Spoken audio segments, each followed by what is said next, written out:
Everyone, कैसे हैं आप सब। तो आज की इस वीडियो में हम लोग बीबीएम की यूनिवर्सिटी में अगर आप FYUP में यानी 4 ईयर अंडर ग्रेजुएशन प्रोग्राम में यूजी के छात्र छात्र हैं या फिर पीजी के छात्र छात्र हैं, तो देखिए बीबीएम की यूनिवर्सिटी में बेसिकली नया नियम लागू किए गए परीक्षा संबंधित। क्या ये नया नियम है, कौन बेसिकली सभी सेमेस्टर और सेशन के छात्रों को लगेगा, और साथ ही साथ देखिए जरूरी अपडेट है, तो कोई भी बच्चा इस वीडियो को मिस मत करिएगा। ये वीडियो लंबा जरूर होगा, लेकिन आपके सारे डाउट देखिए परीक्षा संबंधी जो नए नियम लगाए गए हैं वो सारे के सारे आपको क्लियर करेगा। तो वीडियो लास्ट देखिएगा। वीडियो पसंद आए तो वीडियो को लाइक और शेयर करिएगा। चैनल पर अगर न्यू आए हैं तो चैनल सब्सक्राइब करिएगा, साथ में बेल आइकन पर क्लिक कर लीजिएगा ताकि इसी प्रकार पल पल की हर वीडियो का नोटिफिकेशन आपको जो मिलता रहे। डिस्क्रिप्शन बॉक्स में टेलीग्राम ग्रुप, फेसबुक पेज का लिंक मिलेगा, जहां आप जुड़ना चाहें तो जुड़ सकते हैं। इसका कोई भी अपडेट आएगा तो सबसे पहले वहां पे शेयर किया जाएगा, ठीक है। देखिए इसी के तहत सबसे पहले अब यूनिवर्सिटी का पहला नियम यहाँ पर स्नातक में यानी ग्रेजुएशन में अब वोकेशनल या अपने ही डिसिप्लिन से पढ़ने होंगे 2 माइनर पेपर। यानी यूनिवर्सिटी ने देखिए फिर नियम बदला है ग्रेजुएशन का। यहाँ पर अब या तो वोकेशनल कोर्स पढ़िएगा या तो आपको क्या करना पड़ेगा, यानी अपना डिसिप्लिन मतलब होता है अपना स्ट्रीम, उसी से आपको 2 माइनर पेपर पढ़ना होगा। जैसे आपने सेमेस्टर, अगर आप सेमेस्टर 1 में तो आपको 1 माइनर था, सेमेस्टर 2 में भी 1 माइनर था, सेमेस्टर 3 में भी 1 माइनर था, लेकिन आपको क्या करना पड़ेगा, या तो आप वोकेशनल कोर्स एक पढ़िएगा या तो आपको 2 माइनर पेपर बेसिकली पढ़ना पड़ेगा। इसमें क्या बताया गया देखिए समझिएगा। NAP 2020 यानी वही 2020 की तरफ से कोर कमेटी के बैठक में नए बदलाव पर चर्चा हुई। वोकेशनल कोर्स पर निर्णय कर लिया जाएगा। पहले देखिए यहाँ पर बताया गया कि स्नातक सत्र जो 22-26 के नए बदलाव प्रभावी होंगे। सनद 2 कहा जाए यहाँ पर सनद होगी पहले वोकेशनल कोर्स सेमेस्टर 4 तक पढ़ना था, जबकि अब जो है वोकेशनल कोर्स सेमेस्टर 2, 4, 6 और 8 में भी पढ़ना होगा। एक एक डिसिप्लिन जो होगा वो 4 क्रेडिट का होगा। हालांकि जो विद्यार्थी वोकेशनल कोर्स नहीं पढ़ना चाहेंगे उन्हें डिसिप्लिन 2 में ही, यहाँ पर डिसिप्लिन 2 में बताया गया, यहाँ पर डिसिप्लिन 2 में अपने ही डिसिप्लिन से माइनर पेपर लेकर पढ़ना होगा। मसलन जैसे यहाँ पर बताया गया, मसलन मेजर पेपर भौतिक है तो गणित या विज्ञान का कोई दूसरा पेपर पढ़ सकते हैं। इसी तरह कला संकाय में दूसरा पेपर पढ़ सकेंगे। यानी माइनर पेपर जो रहेगा आप अपने ही ऑनर्स कह सकते हैं, जैसे स्ट्रीम बेसिकली कहा जाता है, आप इस स्ट्रीम का यहाँ रख सकते हैं। ओके, और डिटेल में आपको बताया गया कि विनोद भाई महतो कलांचल विश्वविद्यालय में बुधवार को राष्ट्रीय शिक्षा नीति 2020 की कोर कमेटी की बैठक कुलपति डॉक्टर पवन कुमार पोद्दार जी वहां बैठे हुए थे, उनकी अध्यक्षता में हुई। इस दौरान NEP के तहत आए बदलाव पर चर्चा की गई। NEP जो संयोजक है प्रोफेसर हिमांशु शेखर चौधरी ने बताया कि सत्र 22-26 के विद्यार्थी चतुर्थ सेमेस्टर में जा रहे हैं। चतुर्थ सेमेस्टर में वोकेशनल कोर्स में माइनर पेपर लेने की बात है, वोकेशनल में। वहीं जो विद्यार्थी वोकेशनल कोर्स नहीं करना चाहेंगे तो अपने ही डिसिप्लिन में 2 माइनर पेपर ले सकेंगे। देखिए यहाँ पर यही बात क्लियर करना है कि भाई अगर वो 2 माइनर पेपर लेगा तो भाई इसका एक पेपर भी तो बढ़ जाएगा। ये यहाँ पर यूनिवर्सिटी देखिए स्पष्टीकरण यहाँ पर देना चाहिए। इसी तरह छात्र छात्रों को अपने ही डिसिप्लिन से 2 माइनर पेपर और वोकेशनल कोर्स से माइनर पेपर ले, दोनों के विकल्प यहाँ पर दिए जाएंगे। यानी आप लोग क्या कर सकते हैं 22-26 सेशन का या 23 सेशन जब भी बच्चा पहुंचेगा तो या तो 2 माइनर पेपर पढ़ना पड़ेगा या वोकेशनल कोर्स पढ़ना पड़ेगा। वोकेशनल विद्यार्थियों को दिए जाने वाले संभावित पाठ्यक्रम सिलेबस सहित अन्य बिंदु पर शिक्षक काम कर रहे हैं, लेकिन कब काम होगा भाई ये तो कोई बता नहीं सकता। तो पहला अपडेट ये रहा। और 16 तारीख से यूजी सेमेस्टर 1 का परीक्षा नोटिफिकेशन आ गया, जिसका नोटिफिकेशन मैं सुबह ही शेयर कर दिया था वीडियो बनाकर कि कब कब किसका डेट पड़ा, वो सारा का सारा बच्चा देख लेगा। अब ये वही डेट है हमारे पास कि 16 अप्रैल से यूजी सेमेस्टर 1 का परीक्षा दिया हुआ है, सारा का सारा जो आपको रूटीन बता दिया गया, और 10 अप्रैल से 20 सेमेस्टर 1 का डेट दिया हुआ है। अब देखिए इसमें एक जरूरी अपडेट है। क्या अपडेट है देखिए यहाँ पर ये वाला, अब मई में होगी यूजी जो ओल्ड स्नातक की परीक्षा, यानी विनोद भाई महतो कलांचल में जो भी यूजी के एक्स स्टूडेंट है उनका, जैसे मैंने बताया था कि भाई आपका मई में एग्जामिनेशन होगा, इसी लेकर विश्वविद्यालय तैयारी कर रहा है यहाँ पर। और जो भी बच्चे स्नातक यानी यूजी और पीजी में बेसिकली, तो मई में स्नातक सेमेस्टर 3 यानी जो अभी वर्तमान फॉर्म फिलअप किए थे उनका पेपर कंडक्ट किया जाएगा। और यहाँ पर सभी ने परीक्षा फॉर्म नहीं भरा है, परीक्षा आयोजित नहीं होने पर विद्यार्थियों ने नाराजगी जताई। इस प्रकार यहाँ पर इंटरनेट मीडिया प्लेटफॉर्म छात्रों द्वारा लगातार सवाल खड़े किए जा रहे हैं। रिया चक्रवर्ती का कहना है कि रिया चक्रवर्ती सुशांत सिंह मर्डर केस वाली यहाँ कहाँ से ये पता नहीं, यहाँ पर रिया चक्रवर्ती जी का कहना है कि परीक्षा फीस के नाम पर 1500 रुपये ले जा रहे हैं, लेकिन परीक्षा नहीं है। खुशबू चौधरी जी ने कहा है कि परीक्षा कब होगी। बबलू कुमार पांडे जी का कहना है। इस प्रकार सबके सब अपने बात विचार सबने बताएं। तो सबसे जरूरी अपडेट रहा ये वाला। अब देखिए क्या नए नियम लागू किए गए वो इस वीडियो में सुनिएगा, आपको सारा का सारा यहाँ पर क्लियर होगा, ठीक है। तो चलिए, यूनिवर्सिटी या कह सकते हैं यूनिवर्सिटी नोटिफिकेशन दिया था कि अगर आपको कॉलेज संबंधी कोई सवाल पूछना रहेगा तो कॉलेज जाकर पता कर सकते। उसमें से एक सवाल शायद दिया हुआ है, when are the examination conduct, यानी एग्जामिनेशन जो बेसिकली होते हैं वो कब कंडक्ट होते हैं ये बताया गया। आप क्वेश्चन से रहिएगा और आप बताइएगा कि ये सब सच है भाई ये सब गलत है, ठीक है, जो अभी आपको विचार लगेगा। एग्जामिनेशन आर कंडक्टेड ट्वाइस, यानी एग्जामिनेशन जो होते हैं साल भर में देखिए 2 बार एग्जामिनेशन होते हैं, ऑड और इवन सेमेस्टर, यानी ऑड सेमेस्टर 1, 3, 5, इवन सेमेस्टर 2, 4, 6। यहाँ पर बताया वो ऑड सेमेस्टर का जो एग्जामिनेशन होता है वो नवंबर से जनवरी जनवरी के मंथ में होता है, और जो इवेंट सेमेस्टर एग्जामिनेशन होता है वो अप्रैल से जून महीने में। लेकिन ऐसा देखिए कुछ भी नहीं है, मैं पहले क्लियर कर देता हूँ भाई, जिसका जब टाइम होता है एक साल पूरा होता है उस हिसाब से यहाँ पर हो जाता है। Examination date sheet notice are uploaded, जो बेसिकली वेबसाइट पर अपलोडेड होता है और उसी के साथ सारा का सारा काम चलता है, ये बताया हुआ है, ठीक है। फिर बोला गया है how to apply for regular और रीअपियर एग्जामिनेशन, यानी कि अगर आप में से कोई छात्र है रेगुलर या तो रीअपियर एग्जामिनेशन चाहते हैं वो किस प्रकार दे सकते हैं।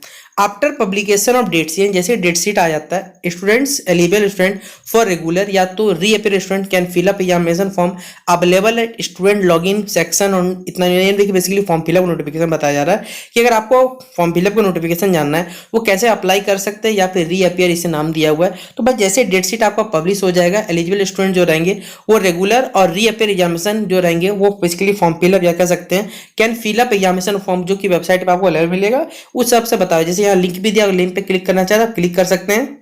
अगला देखिए यहाँ पर सवाल बताया हुआ है कि what are the penalties of use of unfair means during examination, यानी सीधा सीधे अगर मेरी भाषा में कहा जाए तो भाई अगर आप चोरी करते हो पकड़े जाते एग्जामिनेशन में या फिर कुछ हरकतें करते देखे जाते तो क्या क्या हो सकता है बताया हुआ है। तो the entire examination of the candidate in respect of which he or she found to be have committed an order of disorder during conduct of examination cancel, यानी आपका एग्जामिनेशन बेसिकली कैंसिल कर दिया जाएगा, यानी आपको देने मना कर दिया जाएगा। The examination for the session और course unit in respect of which candidate is found to be have unfair used man be cancel, यानी आपके नजरिए से बेसिकली अगर आपका पेपर छीन लिया गया तो आपको कैंसिल कर दिया जाएगा।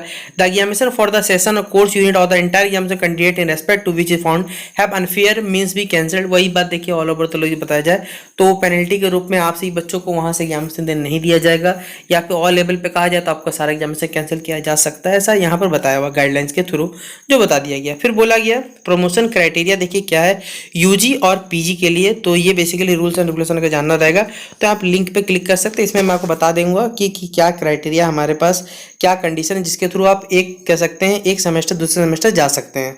और देखिए ये वो नोटिस है जिसमें 20-23 सेशन से लिखा हुआ है यूनिवर्सिटी ने, देखिए इसे अपडेट भी नहीं किया अभी तक, जबकि इसे अपडेट कर देना चाहिए था मेरे हिसाब से, ठीक है। सब कुछ लिखा हुआ है कि भाई कौन कौन सी यूनिवर्सिटीज़ है फलना ढिमकाना, ठीक है। ये वेबसाइट में आपको जाइए खोजना पड़ेगा कि कहाँ है, तो मैं आपको दिखाना चाहता हूँ, एक मिनट बच्चों रुक जाइएगा। देखिए ये हमारे पास है, ये एडमिशन का क्राइटेरिया है, ठीक है, और ये हमारे पास रेगुलेशन एडवांटेज हो गया, ठीक है, इसे हटा दीजिए। इसी वीडियो पे देखिए मैंने बच्चों को हमेशा बताया हुआ, तो मुझे एग्जैक्टली तो याद नहीं कहाँ पर है पेज नंबर, लेकिन इसी में आपके पास लिखा हुआ है, ठीक है, कहीं ना कहीं है इस पीडीएफ में। देखिए हाँ ये हमारे पास हो गया। प्रमोशन क्राइटेरिया क्या है कि आपको 40% इंटरनल 40% एक्सटर्नल में चाहिए। आपको कोई भी बच्चों को जो और सेमेस्टर्स में फेल नहीं किया जाएगा। सेमेस्टर 2, 4 एंड 6 में क्या है आपको कम से कम 4 CGPA मतलब 4 से लगभग चाहिए। सेमेस्टर 2 से 3 जाने में कम से कम 50% वो सेमेस्टर 1 और 2 दोनों पेपर को मिला के लाना पड़े, कंडीशन है।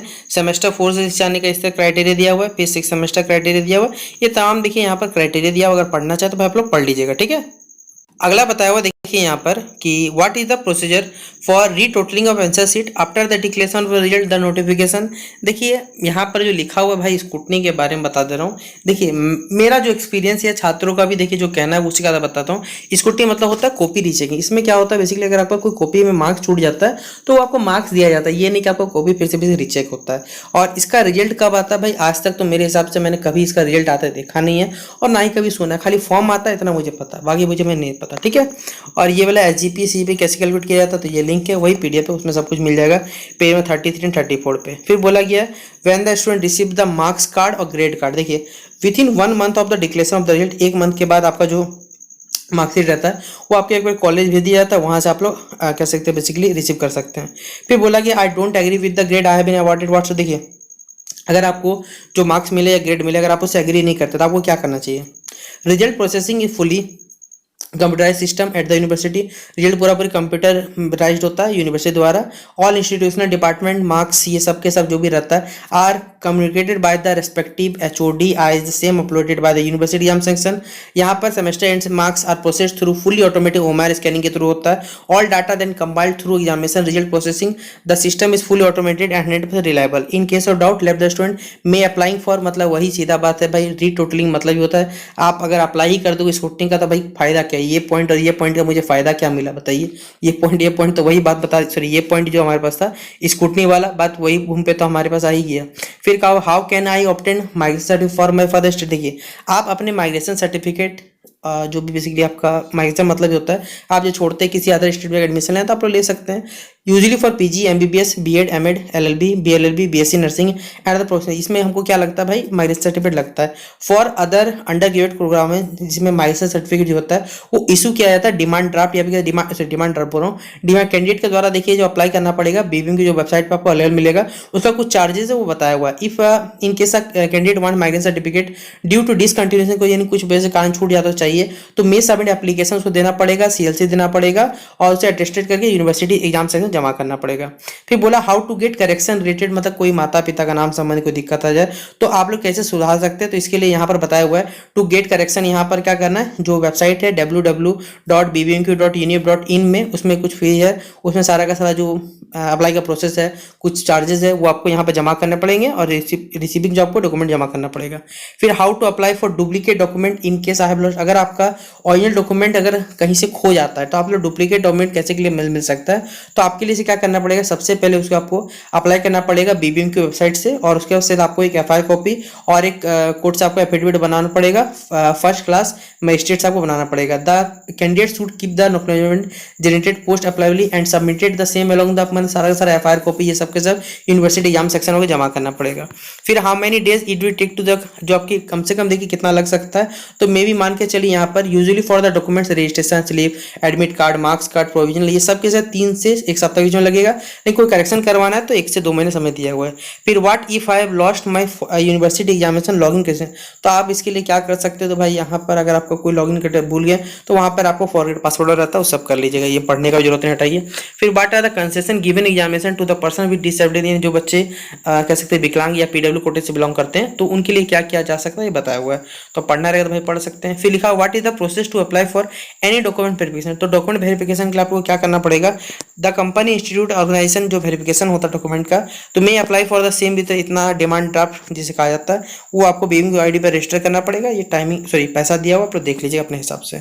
तो ये नोटिफिकेशन में आपसे बच्चों को बता दिया गया कि भाई क्या करना है क्या नहीं करना है, ये मैंने पूरा डिटेल में समझा दिया कि नया रूल्स एंड रेगुलेशन क्या है, क्या सवाल हैं छात्राओं के फ्रीक्वेंटली आस्क्ड क्वेश्चन में। तो आशा करूंगा कि आपको इतना मेहनत से मैंने आपको समझाया, वीडियो पसंद आया तो शेयर और लाइक करने में कमी मत करिएगा, और कैसा लगा वीडियो जरूर बताइएगा, इसमें कितनी बातें सच्चाई हैं कितनी बातें झूठे, ये भी आप अपने बॉक्स कमेंट बॉक्स में बताइएगा। तो तब तक के लिए जय हिंद जय भारत।